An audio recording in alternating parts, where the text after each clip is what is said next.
Good morning, everybody, and welcome to another edition of the Bat Around. I'm your host, Paul Valley. He's Ryan Blake. Today is a beautiful Saturday morning, the day before St. Patrick's Day here in Baltimore. Going to be in the 60s today, and you know I'm loving it because now it feels like spring.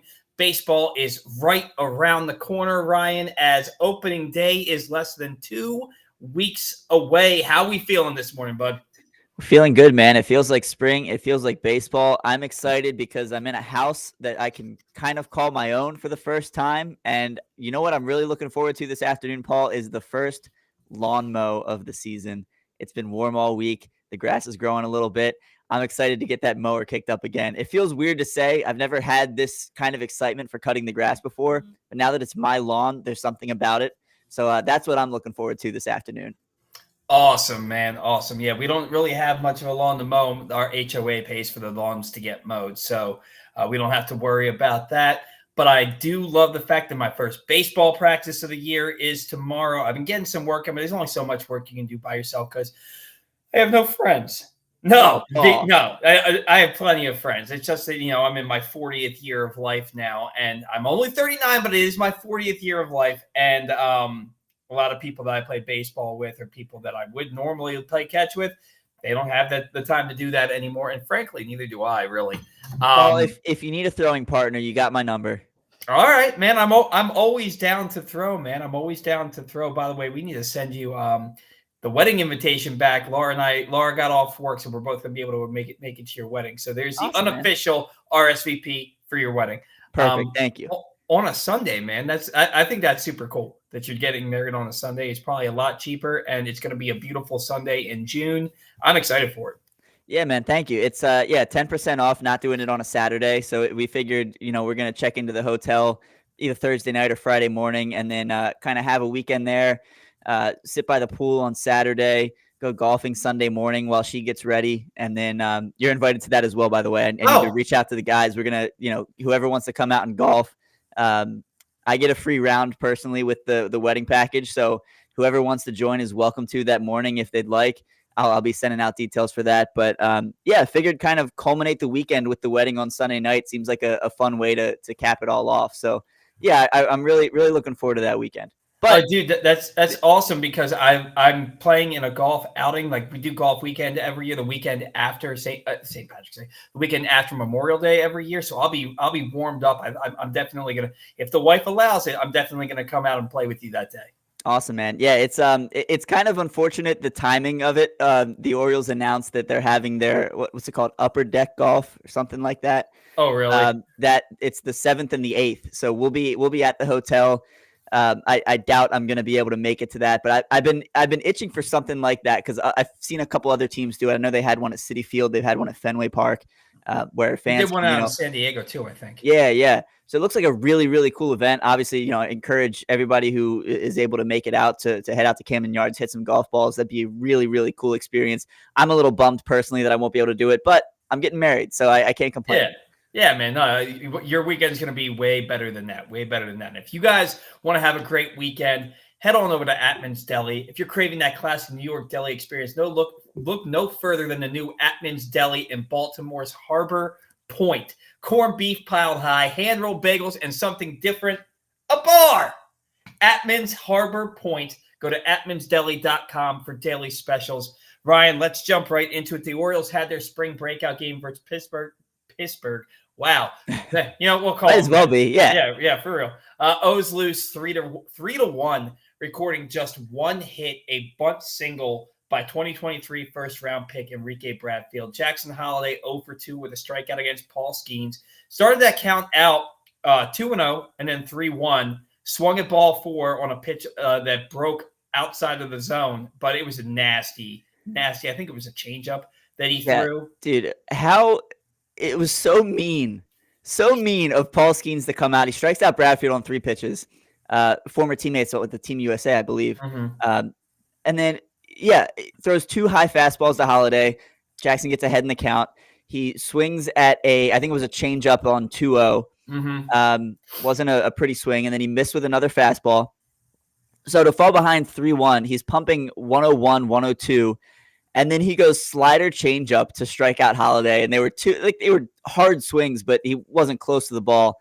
And I mean, just Skeens is disgusting, man. Yeah, he was absolutely filthy. I'm so looking forward to seeing Holliday get his revenge because it's going to happen at some point in the big leagues. Skeens and Holliday will face off again. And look, Holliday's 0 for 2 against Skeens at this point in the spring. There's going to be a lot more competitions between those two, I hope. Obviously with the new schedule and teams playing every other team each year now. I'm excited for it. Holliday, Holliday's going to get one. Well, and that the Pittsburgh home opener is against the Orioles. Paul Skeens won't be there. We'll talk about that in a second. Holliday said after the game about Paul Skeens, I think he was probably throwing like 110. That's what it looked like. To which Bradfield tweeted 2 crying, laughing emojis in the statement. I felt that. Yeah. Paul Skeens, as advertised, he actually didn't face Samuel Basayo, but Samuel Basayo, he walked in his lone plate appearance as a DH, was replaced by a pinch runner Valdez, who immediately stole second and third base. Were you surprised that Basayo only got the 1 plate appearance? They took him out after he walked it in the second inning. Yeah, I was a little surprised to see that, especially DHing. You'd think he'd have a longer leash in that game, but I understand he was dealing with some soreness coming into camp, so they're slow rolling it with him a little bit. Yeah, but it's good to see him getting plate appearances at all. Absolutely. Coby Mayo in the game 0 for 2 with a K. Connor Norby 0 for 2, but put the bat on the ball both times. Bradfield again 1 for 3 with a K. Orioles batters collected 1 hit in 7 innings. Struck out 11, was it 9 or 11 times? I think it was 11 times. They walked 4 times, but again, just the 1 hit, and that was the infield bunt single by Bradfield. Cade Povich, he got the start. He allowed 1 earned run, 2 hits, and 2 walks with 4 Ks and 3 innings pitched. Both hits and one of those walks came in the first inning. He had the bases loaded with nobody out, got out of it, surrendering just 1 run. Trace Bright, who was a 3rd-round pick, he also struck out 4 and allowed – I'm sorry, Povich was a 3rd-round pick. Trace Bright, I think, was a 5th-round pick. He struck out 4 and allowed 1 earned run and 3 innings pitched. Bright split his season between high A and double A in 2023, pitching to a 3.97 in the ERA in 26 games, 21 starts, covering 99 2/3 innings. I got to be honest, right? I don't know much about Trace Bright. Did you know who he was or anything about him before he came in? Yeah, I know of him. I don't know too much about him personally, but what I do know is that you shouldn't sleep on these young Orioles pitchers. They have a lot of guys, a lot of depth in the organization. They don't have a lot of top-end starting pitching prospects, but they do have a lot of guys who can contribute. Trace Bright comes to mind. Ryan Long comes to mind, who was in the WBC last year. Guys who are slept on in terms of prospect rankings, but have that potential. And I think what the Orioles have shown us over these last few years is that their pitching development is worlds better than it used to be. And people like Grayson Rodriguez can attest to that with, the way that the new regime came in, because Grayson had a year he had a year in the Duquette era. He was drafted by Dan Duquette. And he's talked in the past about, how different it was when this new regime took over and, kind of let these pitchers, be themselves, but also, work them to the best of their ability. And so, they have a lot of guys who I think could make an impact down the road. Trace Bright's certainly one of them. He showed that the other night against Pittsburgh. And so I'm excited for the future. The one downer, though, and I don't know if you put this in the notes later on, I apologize, but it was announced yesterday that Gene Pinto had Tommy John surgery. And, it's not in the notes. I forgot about that, but yeah. No worries. Yeah, Pinto, a good young arm, has worked his way up to AA Bowie. So tough to see him go down. He probably won't pitch until, late 2025, early 2026. But he's another guy who I know Orioles fans have been excited about. One of those guys who kind of flies under the radar in terms of rankings, but they've got a lot of guys, like I said, who could be contributors in the future. Well, it stinks about Pinto because he's 22 years old and he just got to AA, and now he's having Tommy John surgery. Now, remember that John Means had Tommy John surgery in April of 2022 and was expected back by June or July of 2023, before he had the setback and didn't get back till September. So Pinto, goes through everything. He's young. The body could bounce back quickly. He could be back by midseason next year.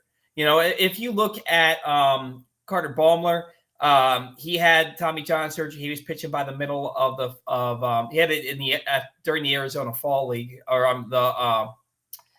what's it called? The fall development league that they had, the complex league down in Florida. Yeah. He had it during that time span, and then he was back pitching by mid-season in 2020. I think that happened in 2021, and he was back pitching by 2022.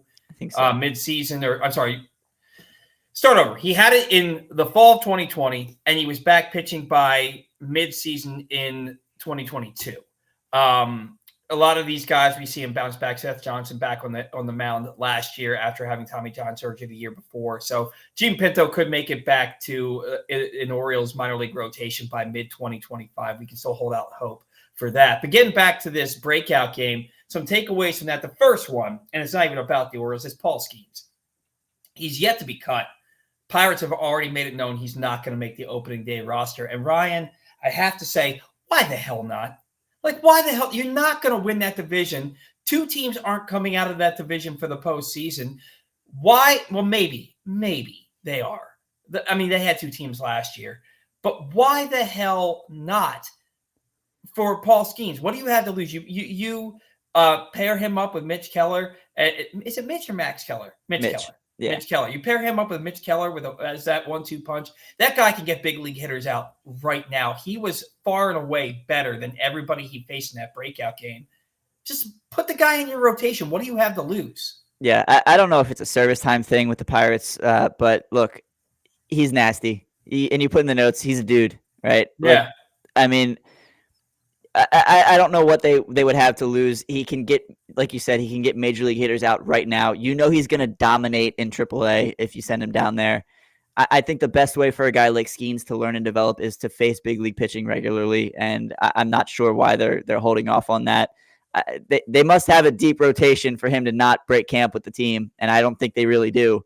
So I can't really explain it, but as soon as he makes it up to the bigs, he's going to be, one of the best young pitchers in the game, without a doubt. Well, and the other thing is there any doubt that guy can compete for Rookie of the Year this year, pitching for the Pirates? And like, if he starts the year on the opening day roster and he's first or second in Rookie of the Year voting at the end of the year, you get a compensatory pick that's considered like a first-round pick at the end of the first round. Why would you not do that? It just doesn't make a lot of sense to me. I get it. You want to slow roll that guy. We saw Steven Strasburg got rushed to the majors. He was awesome, but his career was very short. He pitched 10 years, and now he had to retire because of he has irreparable nerve damage. Yeah, thoracic outlet syndrome, and he has irreparable nerve damage, as you said. So I understand that, but that's a freak thing. That's not something because he got rushed to the majors. Right. And I know the Nationals found themselves in a situation in 2012 where they were limiting his innings,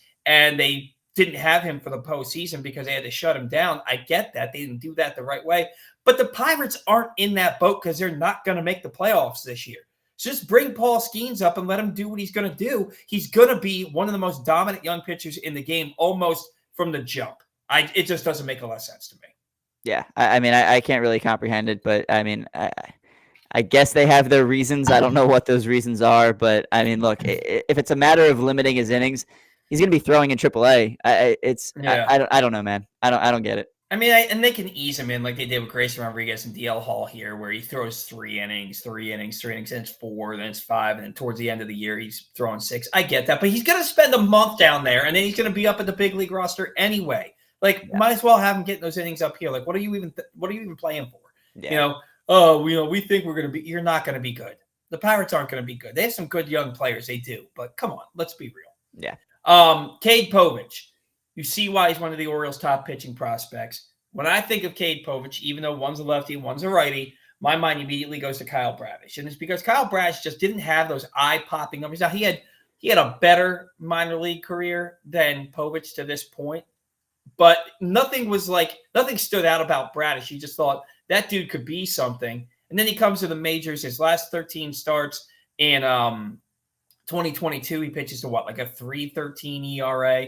Then all last year, 2.86 ERA, the lowest ERA for 30 starts since Mike Mussina in 1992 for the Orioles. He's now the Orioles' bona fide de facto ace, especially because Corbin Burns is their ace right now, but Corbin Burns is only here for a year as far as we know to this point. So your future ace is probably Kyle Bradish or Grayson Rodriguez. But when I think of Cade Povich, I think of Kyle Bradish because I think they have a similar trajectory where figuring it out the minor leagues, get to the majors, and be dominant. I think that's the case as well. The big thing with Povich is he needs to figure out, how to attack hitters in the strike zone. He walks far too many guys. Reminds me a little bit of DL Hall in that regard. But in terms of, the way Povich looks at actually on the mound, it's hard to watch him pitch and not immediately think of Max Fried. They look very similar in their builds and their stuff and their delivery and all that. So, hopefully Povich has a bright future ahead of him. It's kind of tough to predict, guys who really struggle with walks like that, like DL Hall, he could end up in the bullpen. But look, he's shown, and it was really impressive in that game against the Pirates. Like you said, Paul, he loaded the bases with nobody out in the first inning and ended up going 3 innings and only gave up that 1 run on a sac fly in the first. So a gutsy performance by him for sure against a really good Pirates farm system. And so, yeah, I mean, I hope you can hone in the walks a little bit and find some dominance that way. Absolutely. And then finally, Enrique Bradfield, speed's crazy. The defense is elite. Does his speed and defense make him somebody we could see in Baltimore as early as later this season? It's tough to project because of how many good outfielders are ahead of him on the depth chart already. We're already talking about 6 guys competing for, 4, maybe 5 spots. Throw in Ryan McKenna in there if he ends up making the roster. He's gotten hot recently. Yeah. Yep. Ugh. So look, it's hard to tell what's going to happen there, but I think about Enrique Bradfield the same way. I go back to 2014 and 2015 and the success that the Kansas City Royals had in the playoffs, as much as it pains me to say. And one of their, I guess, 2 of their X factors were the speed of Gerard Dyson and Terrence Gore coming off the bench in those playoff series. And I think Enrique Bradfield could fit that mold. I was kind of talking about Jorge Mateo in that regard in last year's playoffs.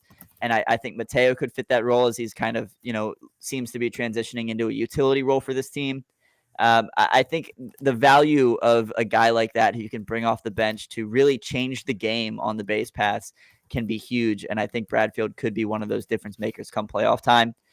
So I absolutely could see it.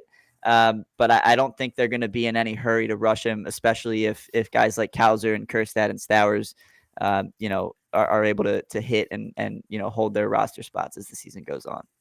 Yeah, we're going to get into guys like Cowser and Stowers later on in the show here. Want to remind you, today's show is brought to you by Superbook.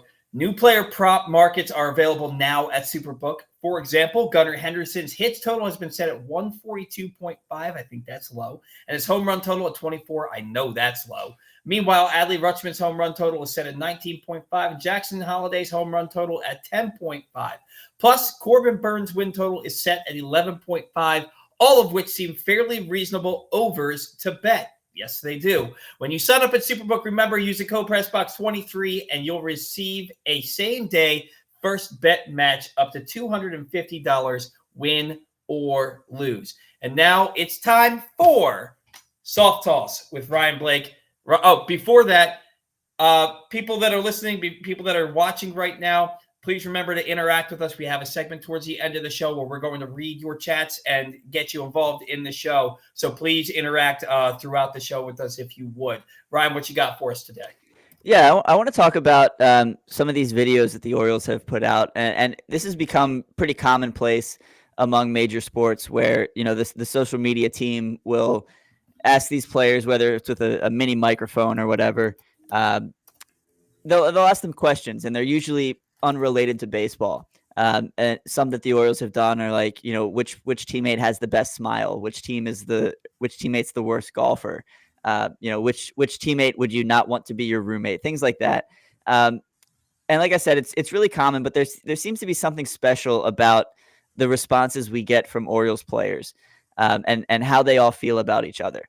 And with that in mind, I just want to say, I want to stress the importance of clubhouse culture. And we've seen it kind of have a ripple effect in terms of on-field performance, especially with this Orioles team. They love playing with each other and they love being with each other. They live with each other down in Florida. And I know that's not uncommon, right? But, these guys are living together. They're playing board games together. They've talked about playing Catan against each other and, building Legos. And it's so much fun, man. And one thing that especially stands out to me is how much these guys love kind of busting Colton Cowser's balls a little bit. And if you don't think Cowser's relationship with the dudes on this team is helping his spring performance and will continue to help his performance going forward, then I don't know what to tell you. It's unequivocally a fact that these guys love the camaraderie that they have in the clubhouse. I think that's super important. I think it's going to help the Orioles win more games than they would if they were just going about their business. They genuinely love each other, and that's awesome to see. And I'll wrap it up with this. The Orioles put out a lineup earlier this week in which 8 of 9 guys were homegrown, drafted by the Orioles. And the lone exception to that was Anthony Santander, who was a Rule 5 pick, having not played above it was high A or double A with Cleveland. So that's really special. And what the Orioles are building here is it's truly exciting, not only because of the on-field talent, but because of the bond that they all have with each other. And I guess I'll finish by saying that I hope we can keep a lot of this core together. We've already had DL Hall and Joey Ortiz traded away, but I mean, look, these guys, they rub off on each other. They love playing together. They love being together, and that's going to bode well. Yeah, and when you have the projections come out each year, right? So like the Orioles, they won 83 games in 2022, and then their projections, I think the highest one we saw was like 24 and a half wins. This year, they're projected to get like 85 and a half wins, and these projections are low, and we know they're low because people from the outside looking in, they just have to go by what they see with the numbers, right? And they say, oh, well, the Orioles they have Corbin Burns and a bunch of guys who might be really good in the rotation. Their bullpen lost Felix Bautista, and they have a bunch of young players who are rookies or in their second year that are, we don't know what their projections, that they're going to hit their projections, so we have to be modest with them. And they come up with these projections for the season. They don't take into account the unquantifiable. And the unquantifiable is that clubhouse culture, that camaraderie, that brotherhood that these guys feel together. And that's where Brandon Hyde is so important to this team. And Lord knows that I've given Brandon Hyde a lot of crap over the years, right? Especially in 2022 when I felt like he managed them out of the playoffs down the stretch. I felt like he overplayed his hand in that last month of the season, really the last third of the season. But I thought he did a phenomenal job last year. I barely had any complaints about him last year. And I think that you can't, like I said, quantify how much he has his finger on the pulse of his clubhouse and how much of a player's manager he is and how much those guys love playing for him day in and day out. And you look no further than him cussing out Alek Manoah on the mound, calling him a bitch. I think he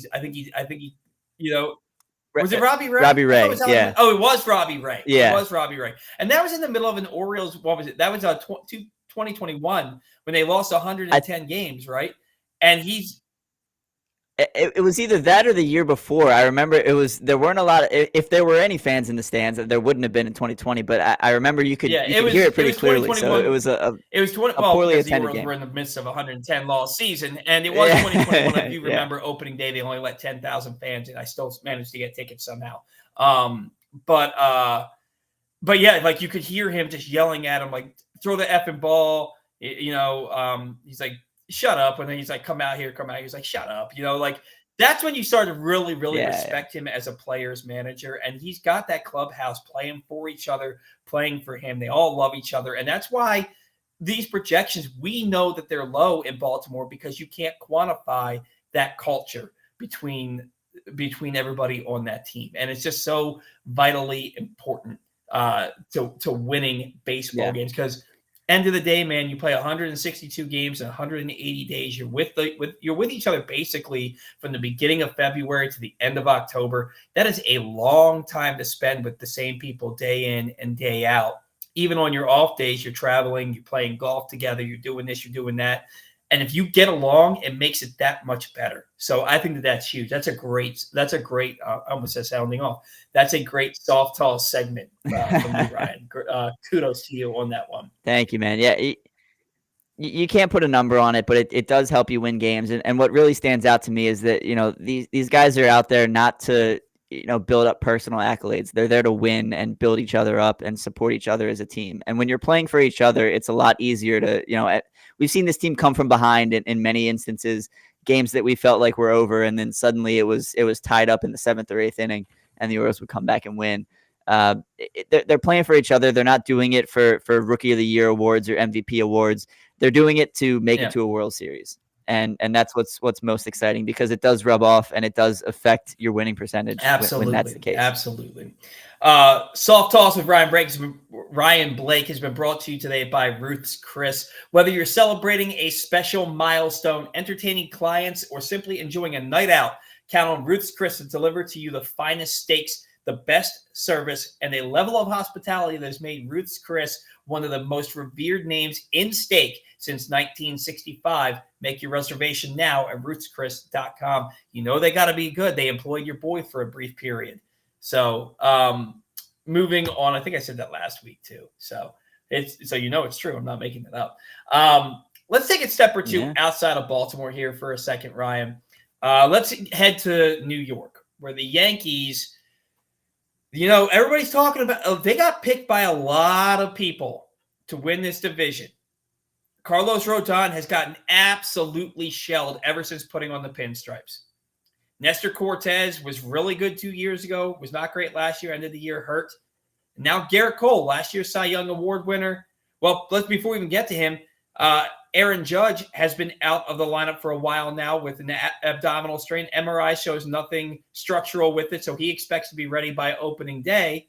Giancarlo Stanton's not hitting. Anthony Rizzo's coming off, a year where he finished the season with post-concussion symptoms and really struggled. I think he not homer after July, something like that. Like, it was something crazy where he just stopped hitting to end the year. Yeah, he just wasn't himself. I will say though, to Rizzo's credit, he's having a ridiculously good spring. He's hitting over 400, few homers, OPS over 1,000.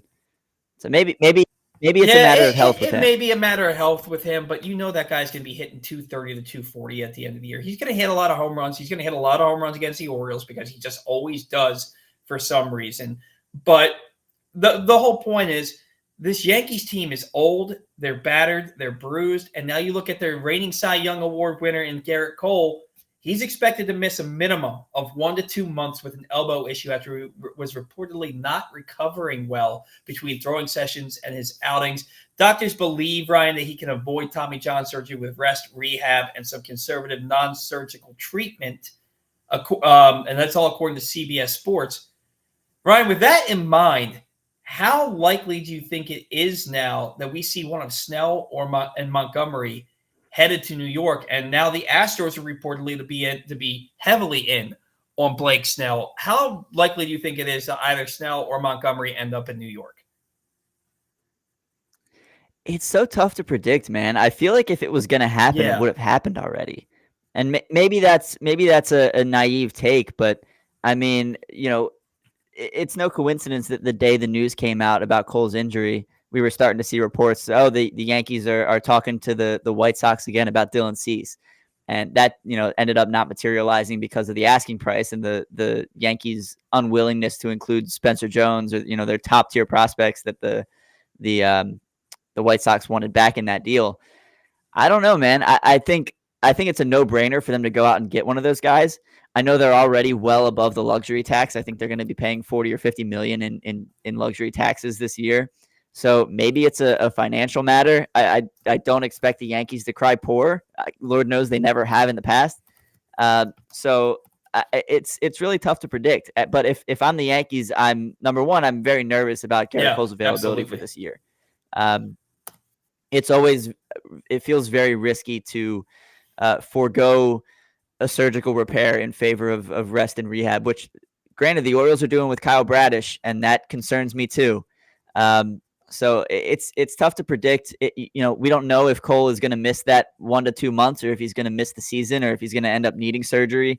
It's really, really tough to tell. But if I'm New York, I'm absolutely kicking the tires on Snell and Montgomery, trying to get some additional help in there, because they just announced Nestor Cortez as their opening day starter, and that's not a good position for the Yankees to be in. In the 1 year in which they're going to have Juan Soto, they need to be going for it, and they're struggling to fill out that rotation. They could end up with signing him to a long-term extension in New York, Juan Soto?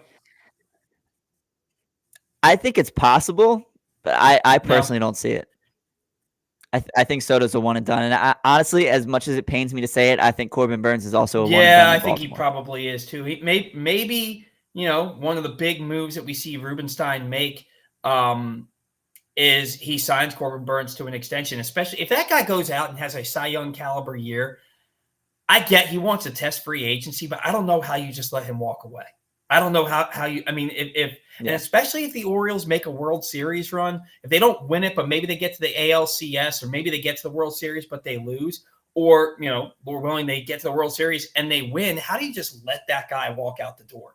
I know Right. he's a Scott Boras client, and he's one of those guys who should get way more than what Snell or Montgomery are supposedly wanting to get. And I know that Snell has 2 Cy Young awards, one in each league, but he also barely ever goes 6 innings, and he certainly never goes more than 6 innings. Corbin Burns is a workhorse who's won a Cy Young. He's been top 10 in Cy Young 4 years in a row. And if he has a season like that again, I cannot fathom them just letting him go for nothing. Yeah, and Burns is going to give you a couple 7-8 inning starts a month at least. He's that kind of guy on the mound.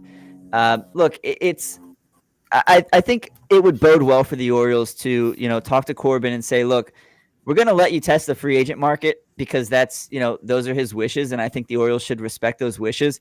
But I think you also approach him and say, look, go out, test the market, see what kind of offers you get.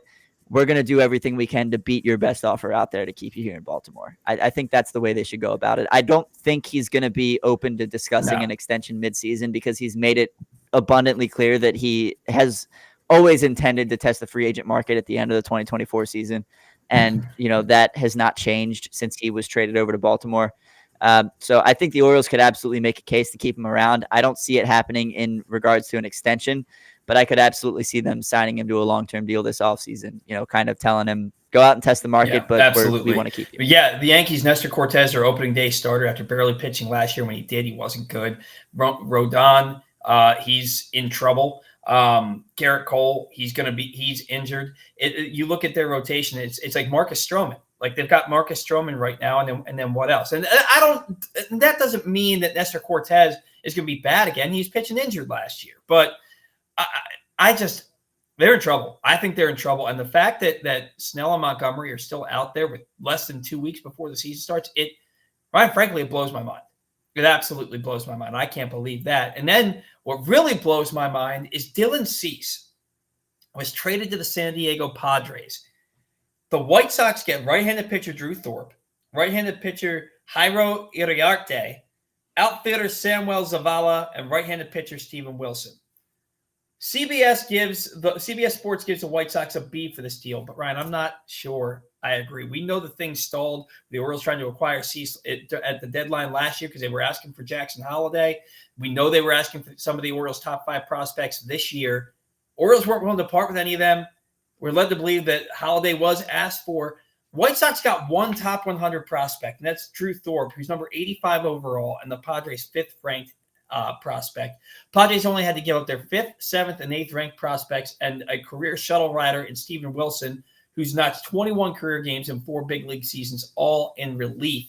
Ryan, you always say, and you've said it on this show, that prospects are valued differently by every team, but even this return has to shock you. Yeah, there's something to like in the return. I think Drew Thorpe has a lot of potential. Samuel Zavala is a decent outfield prospect. Iriarte, doesn't move the needle a ton for me. But yeah, look, I think at this point, obviously the White Sox have been engaged in Dylan Cease trade talks for quite some time now. I just think that if this is the return you were going to end up getting, you should have done one of two things. You should have, traded him far earlier. You probably would have gotten a little more instead of this close to the season. And if you're going to wait until this close to the season and not get the return that you were hoping for, then wait and try again at the deadline this year. There's going to be more demand for a pitcher like Dylan Cease, assuming he pitches, somewhere in between what he's done in the last 2 years.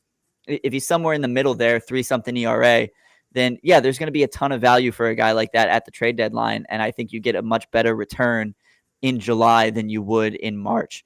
So yeah, I was a little shocked to see it. But with that in mind, I'm glad he was traded to the Yeah, Padres and not the Yankees. That's the absolutely, big thing for me. absolutely. And for me, it just goes to show that maybe the White Sox, I mean, 3 of the 4 guys that they got were pitchers. So they were probably looking for some young pitching in the Orioles. As much as we like Chase McDermott and Seth Johnson and Cade Povich and Jordan Armbruster, they're not probably what other teams are looking for a top prospect or a top pitcher. And certainly the Orioles, if that's all they have in their cupboard as far as pitching, they probably aren't that willing to part with one of those guys. I understand the Orioles not willing to being willing to do it. I also understand that Dylan Cease has really only had one good year and sandwiched between 2 pretty mediocre years, although he struck out over 200 each of the last 3 seasons, just like Corbin Burns.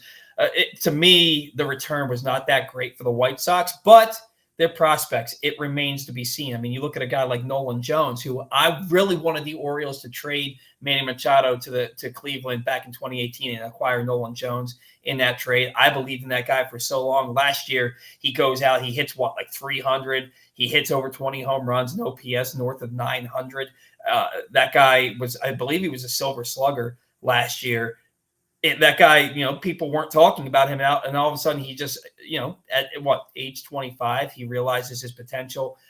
It could be one of these guys. Maybe it's a Drew Thorpe has a resurrection like that, like a Nolan Jones did for the Colorado Rockies this year. So you never really know what these guys are going to become. It's hard to quantify it this early on. I would have expected a way bigger return. If I was a betting man, I were betting on it, I would have lost that bet. If you're a betting man or woman and you or a loved one has a gambling problem, call 1-800-GAMBLER or visit helpmygamblingproblem.org for free confidential services. If you were betting on which team was going to pick up Dylan Cease, you should probably call that number, 1-800-GAMBLER, or visit helpmygamblingproblem.org for free confidential services. Now, I forgot to take this out of the notes. That's last week's notes. Sorry. I do want to move on to some prospects who are having some big springs for the Orioles. And I know we talk about this every week, but it's something that we definitely need to talk about here because we're getting closer to the season, Ryan. And the Orioles have some tough decisions coming down the pike here. I mean, first and foremost, Colton Cowser, man. He went 0 for 3 yesterday, and he's still batting .379 with a 1307 OPS. He's got 4 home runs, 9 RBIs.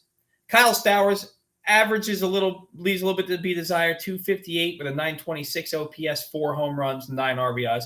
Coby Mayo, .303, 970 OPS, a home run, 5 doubles, 10 RBIs. And then Jackson Holliday, .297, 857 with a home run and 5 RBIs.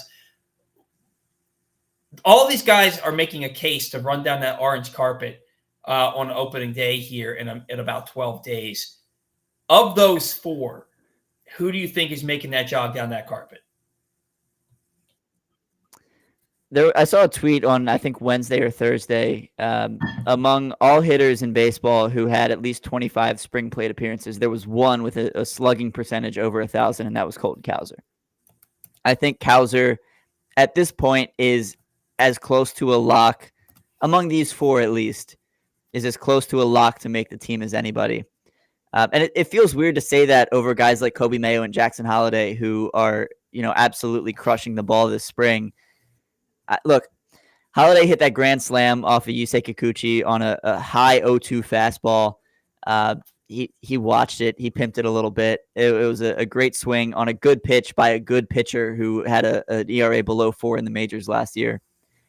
Look, we've been talking about it, and I don't know how you can keep Jackson Holliday off your roster. He's just too good, and I'm starting to feel that way about Coby Mayo as well. He's settled down a little bit since a really hot start, but he's still hitting the ball very well. And look, we've talked about it at length. The problem is there are too many guys on the roster already, and you've got your 3 starting outfielders in Mullins, Hayes, and Santander more than likely. You've got Cowser playing for that fourth outfield spot, maybe a starting role, maybe a platoon with Austin Hayes. It's tough to tell, but Cowser's been hitting lefties as well in the spring. So it's tough to say that. Kyle Stowers has 4 homers. I think 3 of them are off of lefties. It's so tough to tell, man, because all these guys have made a really, really strong case for themselves. And on just about any other roster, they'd be a shoo-in for a 26-man spot. And on the Orioles, that's just not the case because of guys like Ramon Arias, Jorge Mateo, Anthony Santander, Austin Hayes, all still being on the roster. So I don't know what's going to happen. I wish it was easier to clarify at this point in the spring with less than 2 weeks to go to opening day. But I really don't know, man. And then you look at, you just mentioned them, Ramon Arias and Jorge Mateo. Arias is hitting 280 with a 1,007 OPS, 3 home runs, 7 RBIs this spring. Jorge Mateo is hitting 296 with a 943 OPS, 2 home runs, 5 RBIs this spring. Both of those guys can play, and Jorge Mateo is playing second base today, by the way. Both of those guys can play they can play all 3 infield positions. Mateo can play the outfield. Mateo's fast. Ramon Arias hasn't made an error at second base in ever, and it won a Gold Glove at third base 2 years ago. And he's showing pop this spring. I mean, 3 home runs this spring with 7 RBIs. He's showing more power than he's ever shown at the big league level. These guys are making a case to be on the Orioles opening day roster. And that's before we even talk about Connor Norby, who was hitting 500 going into yesterday's game.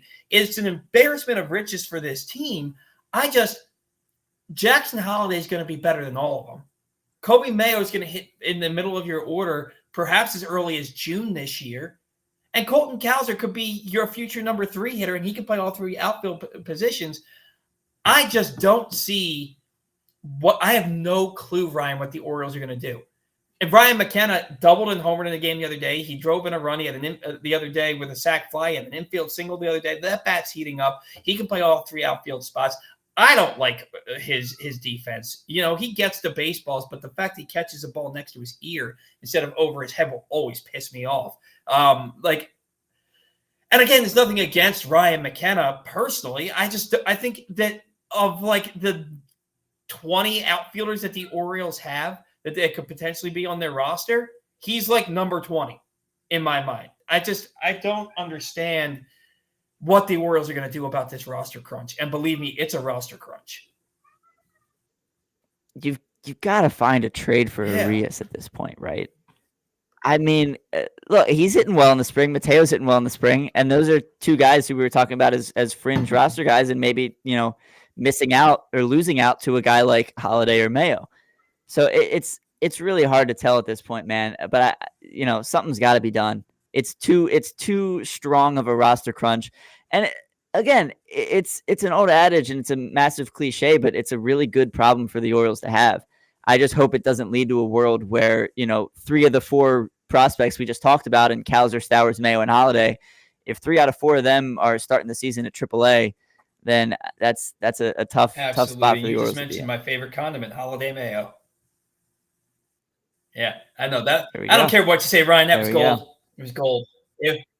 It was. I'm not a Mayo guy. I'm a Coby Mayo guy. I'm not a Mayo guy. I'm a Mayo guy. I use it less and less because it's not exactly good for you. But I am a Mayo guy. You can thank the Golden Arches chicken sandwich from when I was a kid that really got me into mayo. Oh my God, it was so good.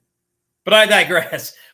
If you really want great chicken, head over to Rofo because Rofo chicken is cheaper by the dozen. Right now, get a 12-piece mix for just $20. Plus, you can get 2 hot, good-to-go sandwiches for just $6, and a family order of Western fries is just $5. So stop by your neighborhood Royal Farms today for these and other great offers. Ryan, I agree with you, man. There's got to be a trade in the works that's including Ramon Arias, potentially Connor Norby, maybe an outfielder, because you have too many good guys, too few positions. I still think that the Orioles need another starting pitcher. They need another starting pitcher. And I hate to agree with this guy. You know who I'm talking about. I won't mention his name because he does follow me on Twitter, and I'm not trying to start a fight with anybody. But you know who I'm talking about. He's a 3-letter name. A 3-letter guy on the sports station here in the afternoons. And he was talking yesterday. He's like, am I the only one who thinks that this Orioles rotation needs another starter, that you're banking on all these guys not getting hurt? Somebody else is going to get hurt. And I do agree with him that somebody else is going to get hurt. We are an injury away from Julio Teheran starting for the Orioles, or Albert Suarez starting for the Orioles. And as good as they both have been, although Suarez got lit up the other day, as good as they both have been, you can't bank on them to be good in the regular season in your starting rotation. And you can't bank on getting back Kyle Bradish at 100% and John Means staying healthy all year. I think you need another starter. You have the players that you don't have a spot for on your team that you can trade to get another starter, or you can go out and sign a Michael Lorenzen. He wants 2 years. So what? Give him 2 years. John Means is a free agent after this year. Corbin Burns is a free agent after this year. Go and get somebody like a Michael Lorenzen or a Jordan Montgomery, or trade for a Jesus Luzardo. We talk about it, Ryan, every week, and there's a reason for it. The Orioles rotation, I like it, but I'm not confident that they're going to stay healthy and that everybody's going to be phenomenal. You know what I mean? Yeah, I liked it a lot more when we thought it was going to be, Burns, Bradish, Rodriguez, Kramer, Means, and Dean Kramer Tyler or Tyler Wilson. Tyler Wilson, goodness, there's a name I didn't expect to think about today. Shout out Tyler Wilson, man. Really good dude. I hope he's doing well. Yeah, look, we like the rotation a lot better when that was the case. And, now it feels like, we're kind of thrust into a tough situation here with injuries. So, yeah, I absolutely agree. You can never have you can have an overabundance of infielders and outfielders. You can never have an overabundance of pitching. And so I think a trade absolutely should be in the works there, or a free agent signing. But it'd be nice to have a little bit of insurance for that rotation, because, pitchers get hurt all the time. You've got a golden opportunity to go out and win your division again and make a serious run at a World Series. Your roster, they lead all spring training in wins. They lead all spring training in runs scored. They have a bunch of guys who are having monster springs for them. Go out and get that one final piece for that rotation.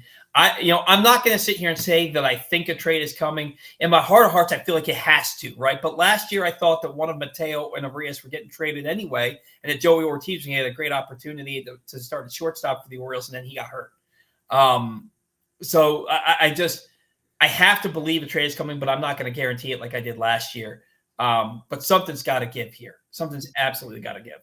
And there's also a ripple effect with the bullpen, right? Because that starting five that I mentioned that we were so excited to come into camp with after the Corbin Burns acquisition, you had Tyler Wells and Cole Irvin in your bullpen, and now you don't, because they're going to be in your rotation. So there is a massive ripple effect there. Every time someone gets hurt and you have to pull one of your bullpen long men into the rotation, you're going to be missing out on some, another one of your strengths, which I think was the bullpen. So look, something's got to give. Absolutely got to give. Hopefully it does. We'll see. But you mentioned Corbin Burns. Today's game, the Orioles are welcoming the Red Sox into Ed Smith Stadium as Corbin Burns takes on Cooper Criswell. Burns, Ryan, has a 12.71 ERA this spring, and he's coming off a game where he was working a lot on his cutter, giving up 5 earned runs on 6 hits, including 2 home runs in just 3 innings pitched. We know Corbin Burns is the Orioles' opening day starter, and today he's going to face a Red Sox lineup that features only 2 potential regulars in Tristan Casas and Bobby Dahlback. Ryan, I'd like to see him go out today and dominate in what is likely his penultimate spring start. Your thoughts on Corbin Burns going against the Red Sox today? Yeah, I agree completely. We've talked before about, especially with guys like Corbin Burns, reading the box score in spring training is not going to do you any good, because it doesn't really matter to the pitcher nor to the team. We're getting to that point in the spring where the results are going to start to matter, especially with the pitchers. And I think Burns needs to go out today and show that he is the ace of this Orioles team. Not that I have any doubts about that, but you want to see that spring ERA come down a little bit at this point, halfway through March already. So yeah, I'd like to see him go out, give us, 5 really good innings, and, show us that he's done working on, small tweaks and is ready to attack. And honestly, I think he will. I think you're going to see him go 5 innings. I don't think you're going to see him working on stuff. I think you're going to see him trying to dominate today, because he knows. I mean, realistically, Their last spring game is next Sunday. They are 12 days away from opening day. So he's going to start today, and he's probably going to start on Thursday. And then he's not going to pitch again until opening day. He'll get a side session. He'll throw a bullpen in between. But Thursday's going to be his last start. I think these last 2 starts, he wants to go out and beat Corbin Burns. And I think he's going to. I think that's going to start today with a dominant performance against a less than representative Red Sox lineup. And speaking of lineups, the Orioles lineup is out. Batting first, playing center field in his return to action, Cedric Mullins is back in the Orioles lineup today. Batting second at catcher, Adley Rutschman. Batting third at shortstop, Gunnar Henderson. And now this is what some of the now we're going to start to see some of the weird things in this lineup today.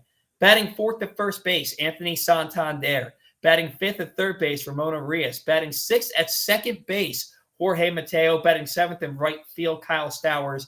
Batting eighth in left field, Tyler Nevin. And then batting ninth at DH, Coby Mayo. Can have a hell of a lot worse 9 hitters than Coby Mayo at DH. Tyler Nevin is another guy who we're not talking about this spring. He's got 37 spring at-bats, 351, a home run, 3 RBIs, and 844 OPS. He's not going to make this roster. He doesn't have any options, so they're going to have to DFA him. But he's had a really good spring. Almost any other year, you could justify him being on the Orioles opening day roster. Yeah, the Orioles reacquired Tyler Nevin, and it was like, this feels like a very 2020, 2021 Orioles move. They just don't have space for a guy like him on this team. You know, they're playing him in left field today. I don't think he looks particularly good in the outfield, so I don't think there's anything to read into there. But yeah, it's just another guy who has shown that he deserves a big league roster spot somewhere, but it's unfortunately not going to be here. By the way, while we're talking about the outfield, we're talking about all the outfielders that the Orioles have. There is no godly, earthly reason that we should ever see Tyler Nevin or Ryan O'Hearn playing in the outfield in the regular season. I'd accept Norby or Westberg because those guys are athletes. Not that Nevin and O'Hearn aren't athletes, but those guys can play the outfield. O'Hearn, Nevin, if they play the outfield in the regular season, something has gone terribly, terribly wrong for this team. Yeah. Agreed. I want to remind you, today's show is brought to you by Sports and Social. Join Glenn Clark and Griffin Bass this Friday at noon for the start of the annual college basketball tournament, whose name we're not allowed to say officially in a commercial. The GCR crew will be at Sports and Social inside live casino and hotel, watching and helping you bet on the games. Plus, they'll have great giveaways, including live swag, baseball tickets, gift cards, and more. There's no better place to watch the games, just steps away from the FanDuel Sports Book. So hang out with Glenn and Griffin at noon. It says this Thursday. I'm going to have to get clarification because it said this Friday at noon, and at the end it says this Thursday. Missing this would be madness. Wink, wink. It's either Thursday or Friday. I'll check in with them, but I think I'm actually going to try and take a realtor down there with me just to hit that up. I think it would be a lot of fun. So, I'll have to look into that so I know the exact date for sure. But head on down to Sports and Social either Friday or Thursday at noon. I hope I can get clarification before the end of today's show. And now one of my favorite segments on the show, we get to interact with our viewers and our listeners. We're going to get the first comment going. Thanks for giving us comments, guys. I was so nervous. I was going to be like, hey, we're doing this. And then nobody was going to comment. From Randall Fricasse. Yeah. O should still trade for Seattle's Gilbert, Cleveland's Williams, Miami's Perez, or Luzardo. Randall, we were just talking about that. There's so many guys on this team that don't have a spot and that don't belong in AAA, that don't have options left, that you could trade to pick up somebody who's really, really good. And I have to believe that's going to happen. But there's nothing to say that it's going to right now. But no, we are on the same page here, my man. It's a no-brainer at this point. You need some starting pitching. Go get it. Ryan? Look, I'm on board with Luzardo. I've been on board with Luzardo for a while. And we look, Randall, you've mentioned these guys before, and I sort of agree on Gilbert. I think it's a possibility that the Mariners would be willing to trade him in the right deal. Asking for Gavin Williams from Cleveland or Yuri Perez from Miami is like, the Padres saying we need a starting pitcher. Let's go call the Orioles about Grayson Rodriguez. Yeah. It's not going to happen. They're young, controllable, really, really good starting pitchers. They'd be great to have on the Orioles. I would love it. Don't get me wrong. But I don't think, there's any possibility that the Orioles are able to match up on a deal for Williams or Perez. But I'm absolutely on board, like I said, with Luzardo. And if Seattle's willing to give up Gilbert, then sure. But I think that would take a pretty big prospect. I think it's something that definitely has to be explored. And I know that it's that Cleveland's closer is Clase, but seeing Williams reminded me that Devin Williams for the Milwaukee Brewers is having shoulder issues, I think it is. And he's going to miss 3 months. He won't pitch till I think July at the earliest this year for the Brewers. So they already lost their ace in the trade with the Orioles, and now they're losing their all-star Cy Young caliber closer in Devin Williams. That's a huge blow to the Milwaukee Brewers. All right. Yeah. Adit Mahmood. Personality-wise, is Cowser or Grayson the Marlon Humphrey of the Ravens? Hopefully they have better food takes than him. That's a good one, Ryan. I'm going to let you take this one, man, because Marlon Humphrey, I love the guy, but he is so out there, and I don't know that either of these guys are out there like that. Marlon he's a social media troll. Mm-hmm. I feel like take away Marlon's Twitter, please. I love the guy, but I think that's a really a good and a fun comparison. I think, you see it in these social media interviews. I think Cowser certainly fits that mold. Grayson's fun. They had one, they were trying to get the players to say who by going up to them and saying, they said, "You sound like an owl." And Grayson took it seriously. He was like, "Oh yeah, I do. I can make an owl sound. Do you want to hear it?" And he's like, "Ooh, ooh, ooh, ooh." He's like, nailed it. That was perfect. Yeah, look, it's a lot of fun personalities on this team. You got Gunnar, who I think carries one of those little hands in his back pocket to hold the tiny mic for those interactions. There's a lot of guys on this team who have that kind of personality. But yeah, the food takes, I agree. I mean, Marlon tweeting about how thinks mac and cheese is overrated. Like, come on, man. No, get off the phone. Go play golf or something. I agree with him. Paul, I hate mac and cheese. I hate. You hate it? Cheese. The only mac and cheese that I like, and I'm not just saying this, my wife, at Laura of the Valley on Twitter, she used to be formerly at Laura Trags.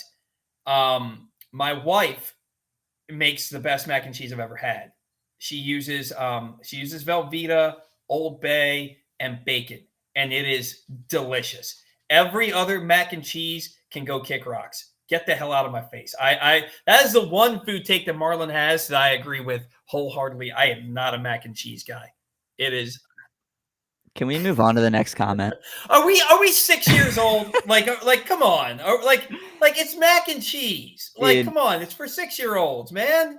Like, come on. There's so much better stuff that you can eat than mac and cheese. I'll let you have your opinion. All right. You were the Marlon Humphrey of this podcast. I'll tell you that. Former All-Pro. From Randall Fracassi, should have re-signed Hicks. Expecting Mateo to cover for Mullins is ridiculous. Why Mateo, Arias, and McKenna are still in the 40-man is beyond me. They should have been traded for prospects. I want no parts of Aaron Hicks. I want no parts of him. I think he played well for the Orioles offensively. I watched that guy jog after too many baseballs too many times last year, just lollygagging. You lollygag in the infield. You lollygag in the outfield. You know what that makes you? Lollygaggers.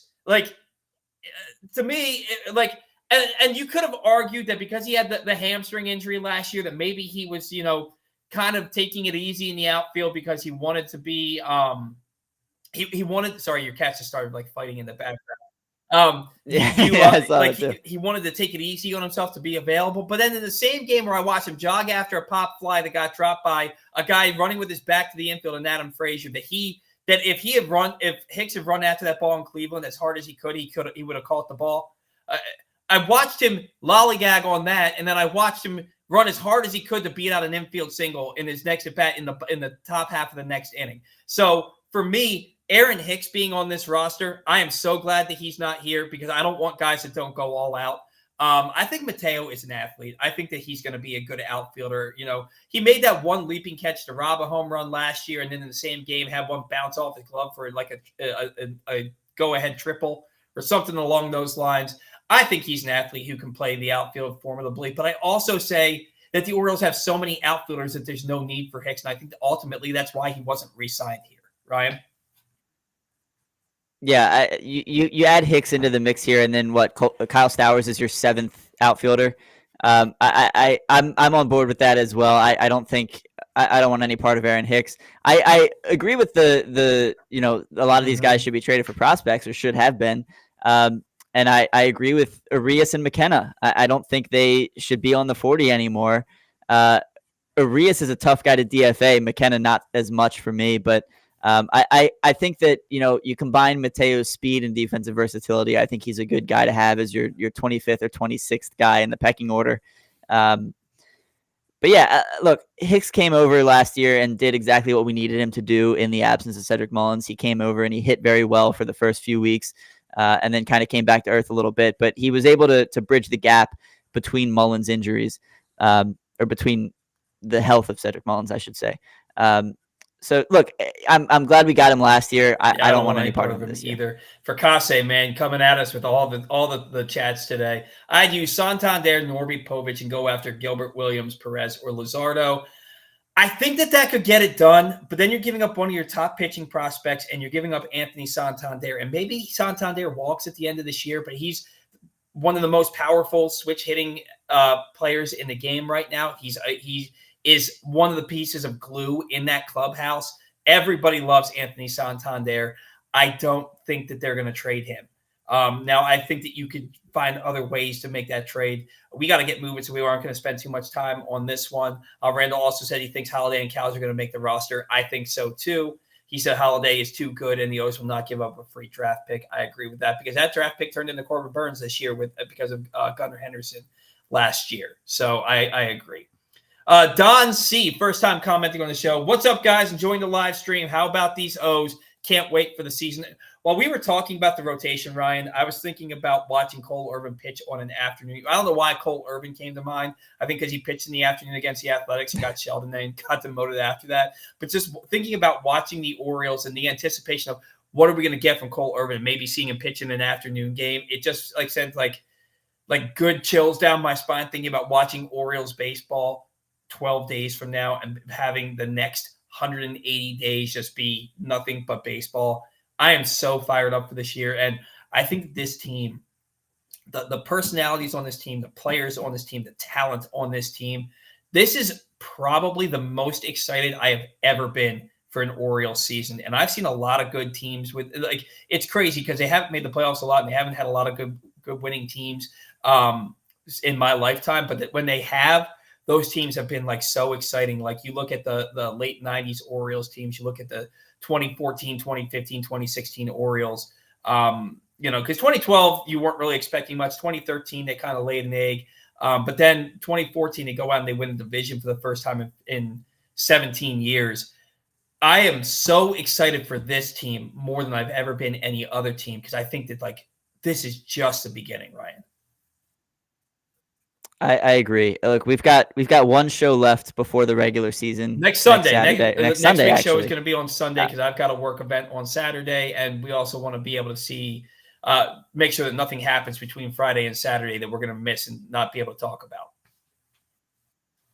Yeah. Look, I think about my dad and how much he loves to talk about those teams, and he was, he likes to talk about the 69, 70, and 71 Orioles, where they won. I don't remember the order, but I think it was 108, 101, and 109, respectively, in those 3 seasons. One of the best 3-year stretches. They made it to 3 consecutive World Series. Granted, they only came away with 1 win out of those 3 World Series, but I can't help but feel like we're right at the beginning of a kind of stretch run like that with this Orioles team. I think we've been talking ever since the Elias regime came over here, and talking about how we're not trying to win this year, and when I say this year, I mean, 2019, 2020, 2021, we're trying to build something sustainable that's going to carry us for, a decade at least. And start what we hope will be a dynasty with this Orioles team. And the excitement surrounding these guys and how young they are and how many years of control we have on these guys, it's just so exciting to think about what's to come. And we haven't made it to the promised land yet, but I really think it's coming soon. I think it could come as early as this year. And like I've said it before and I'll say it again, I am going to cry my eyes out when this team wins a World Series. And I want that feeling so bad. Every time I win a World Series with this team on MLB The Show, or every time I see another team celebrate a World Series win in real life, it's just, man, I'm aching for that feeling. And I can't help but feel like we are right on the edge. I thought we were going to get that feeling with the Ravens again this year. And then the disappointment in that AFC Championship game, it broke my heart. The Orioles, man, like I've never seen it. The Orioles were my first love, my first passion, and to see them win a World Series, I might be able to like I don't know how my body's going to react. I might seize up. I might not be able to take it, but they're going to need to add another starting pitcher. I think that this team, 105, 108, 109 wins is not out of the realm of possibility for this team if they get one more legitimate starting pitcher. Vaughn JB said Arias, Norby, Stowers, and Fabian for Luzardo. I wouldn't say no to that. I wouldn't say no to that trade. I think that you can 100% make that move. God, and when you throw Stowers and Norby in there, I think that you might not even need to get rid of Judd Fabian. I think that is something like it makes me think that there's not spots for any of those guys. Something's got to give. Something's got to happen. We got to give. We got to roll. Don C coming in hot. Hit that like and share and subscribe, everyone. Yes, doing the most, Don C. Thank you. Don C also saying, I know we are riding high and drinking the orange Kool-Aid, but I'm starting to get a Ravens vibe from the O's front office. I think I'm starting to have 100% trust in this O's front office. With the new ownership, I think the new ownership is going to take off any handcuffs. I think they're going to say, go do what it takes to win some championships.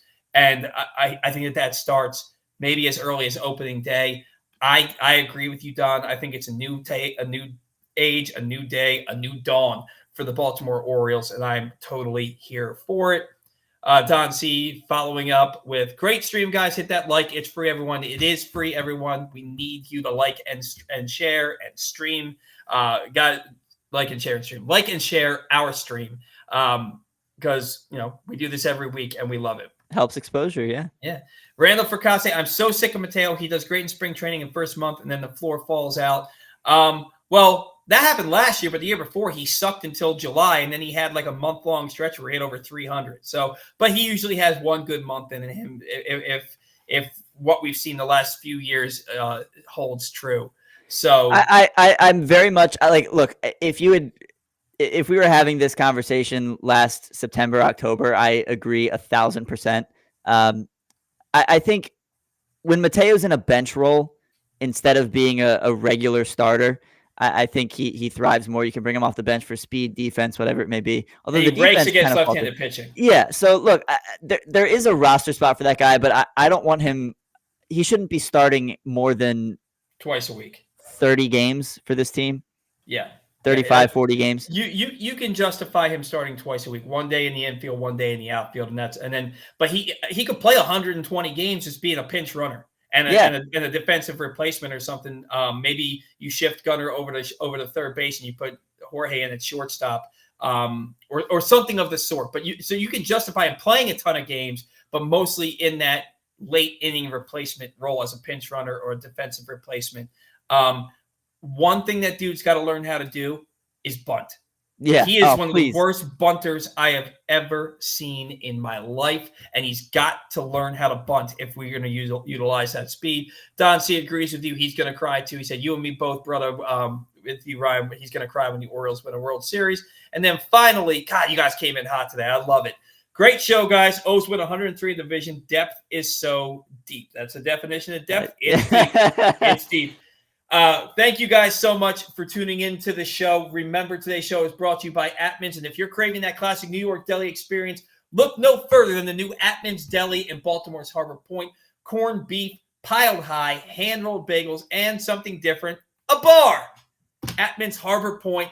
Go to atmansdeli.com for daily specials. Thank you to all of our sponsors. Without you, we don't have a show. Thank you to all of our listeners, all of our viewers, everybody that interacted. That was awesome, guys. Keep those comments coming every week. We need it. We love it. We thrive on it. Can't wait to talk more Orioles baseball with you next week. Next week will be under a week until opening day.